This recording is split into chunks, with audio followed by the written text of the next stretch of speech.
Short सर्किटमुळे PVC पाईपच्या गोडाऊनला आग लागून 90 लाखाची हानी झाल्याची घटना धुळे सोलापूर राष्ट्रीय महामार्गावर पाचोड तालुका पैठण येथे रविवारी दिनांक 15 रोजी मध्यरात्री 1:30 वाजेच्या सुमारास घडली। पाचोड येथे धुळे सोलापूर राष्ट्रीय महामार्गावर कृष्णा सुभाष चौरे व गोविंद चौरे या भावंडांचे पीव्हीसी पाईप व इलेक्ट्रिक साहित्याचे गोडाऊन असून यात लाखो रुपयांचे पीव्हीसी पाईप, विद्युत पंप, केबल वायर आदी साहित्य ठेवलेले होते।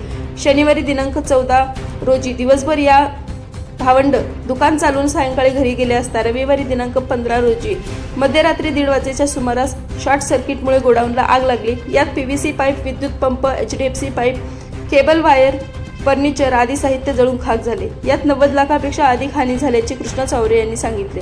मध्यरात्रीला रस्त्याने जाणाऱ्या इसमाने सदरील गोदामाला लागलेली आग पाहून गोदाम मालक गोविंद चौरे यांना फोन करून घटनेची माहिती दिली। माहिती मिळताच चौरे कुटुंबियांनी घटनास्थळी धाव घेतली, मात्र लागलेल्या आगीने रौद्र रूप धारण केले होते।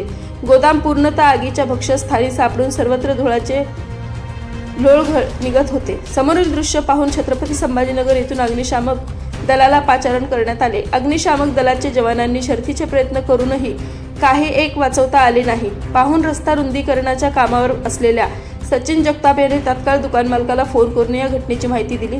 या घटनेची माहिती मिळताच पाचोड पोलिसांनी घटनास्थळी धाव घेतली। अग्निशामक दल व नागरिकांनी आग विझवण्यासाठी शर्थीचे प्रयत्न करूनही यश आले नाही। यात नूतन उभारलेल्या इमारतीलाही हानी पोहोचली।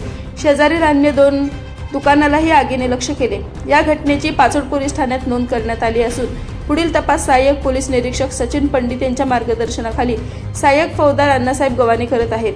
अग्निशामक दलाचे बंब येण्यास उशिरा दुकानाला आग लागल्याचे समजताच पोलीस व शेकडो नागरिकांनी घटनास्थळी धाव घेऊन आग विझवण्याचा प्रयत्न केला, मात्र आग आटोक्यात येत नसल्याने अग्निशामक दलाला पाचारण करण्यात आले। अग्निशामक दलाचे वाहन येण्यास 1.5-2 तासांचा उशीर झाला। तोपर्यंत रौद्र रूप धारण केलेल्या आगीने सर्वत्र गोदामास लक्ष बनवले। आणखी थोडा उशीर झाला असता तर जवळपासच्या अन्य 10-20 दुकानं आगीच्या भक्ष्यस्थानी सापडून मोठे नुकसान झाले असते।